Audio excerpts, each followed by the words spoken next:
Fikirlah awak draw ke? Budak awak kamonyo yang inang, cilak kamonyo yang inang, lipstick kamonyo yang inangnya murah. Nya, ni fikir budak kamonyo budak sak semen yang RM1,500 yang balik mertohnya. Nya, ni fikir cilak kamu lip kamonyo lip murah yang RM5,000 anak mik pakainya. Hai bang, benda melumpur, jenah inang tari, cantik putih dengan budak dengan meribeh. Hai adau, pun ni beganya. Ni begak budak.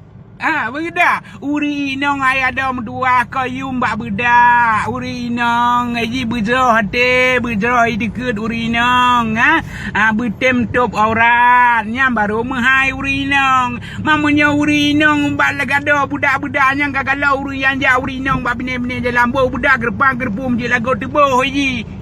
Nya wajar-wajar pelai budak-budak nya budak aje. Tapi munyo uri inong yang jero. Hana payah budak kan ada mendua hana payah budak di sika jero. Jika mameh dehi ya kan.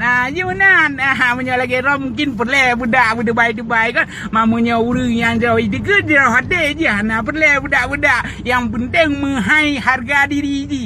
Harga diri seorang perempuan yang perlu mahai. Kon bak budak yang perlu mahai ada om dua apa? Nya ni ira beru berat lawa ayana nampu kan. Yang kelengian ji nya nak su popular je kedai nampu ju utama popular le ulun duan kan.